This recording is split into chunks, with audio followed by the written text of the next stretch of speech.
This now, the Competition Commission and South Africa's three largest private pathology groups, Pathcare, Lancet and Ampath, have agreed to the price reduction of COVID-19 Rapid Antigen tests to no more than 150 rand, inclusive of VAT, with immediate effect. The price reduction shall remain in effect for a period of 2 years from the date of confirmation of the consent agreements as orders of the Competition Tribunal.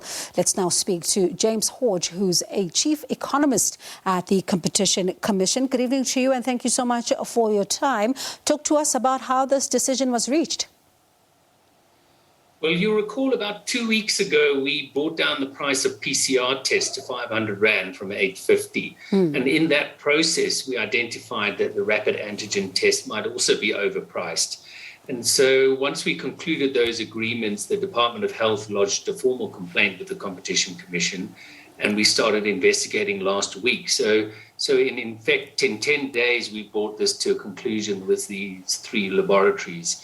It's not a complex assessment. There are a few costs with the antigen test. It gets a result in 15 minutes and doesn't require any laboratories or pathologists. So it should be at a cheaper price and is being used in a lot of other parts of the world as a complement to the PCR test. For some tonight, they say that 150 is still a bit steep. It should have even gone to 50 Rand, if at all. Well, I think what we are seeing globally is that there are home testing kits where you don't need to then have the assistance of a healthcare professional, which comes at a bit more of a price.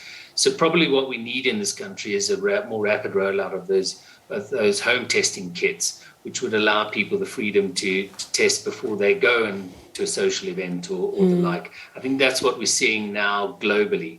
But for sure, you know, the maximum price we've said is 150 inclusive of VAT, and the agreement includes provisions that they must report on their costs. And if costs fall, then the price of tests must fall too. Will this decision only apply to the three labs? The three labs are the only three that we've signed consent agreements with. So we are still investigating Dis-Chem as a retail pharmacy that undertakes this test. And we'll also be looking at some of the smaller testing stations that apply these tests as well. We think there's no reason why it should cost more than 150 Rand inclusive of VAT.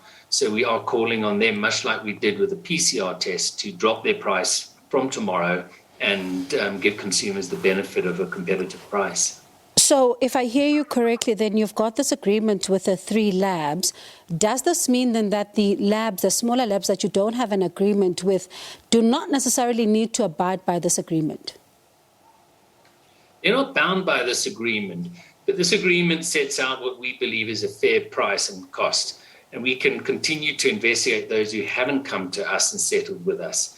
And if they're found exploiting consumers in this pandemic, then we can fine them up to 10% of their turnover. So it is important that this is an ongoing investigation still.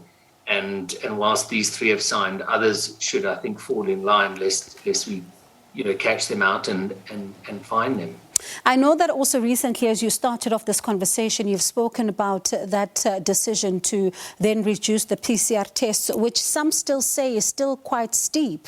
And they say that, in fact, those PCR tests should go down somewhat to maybe even 300 or 200. I wonder if work continues on that front to ensure that maybe they even come down a bit more?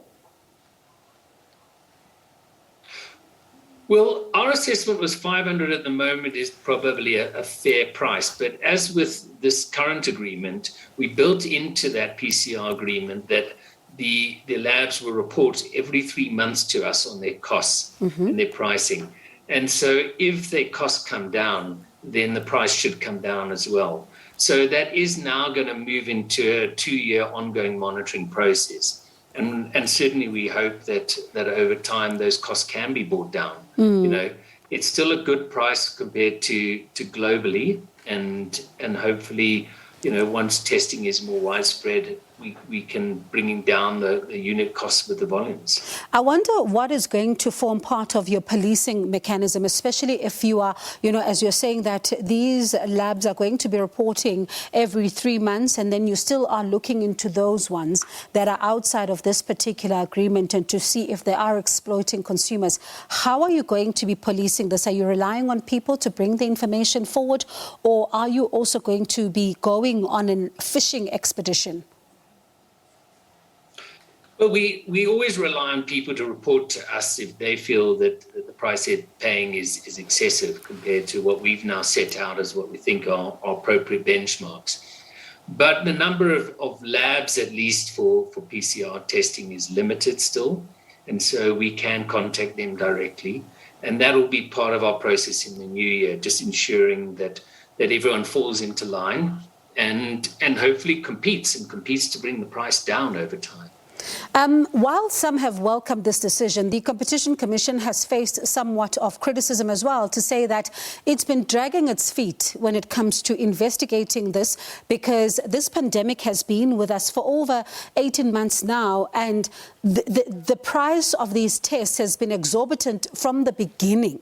And the Competition Commission should have investigated this as of the beginning to ensure that consumers are not being taken for a ride.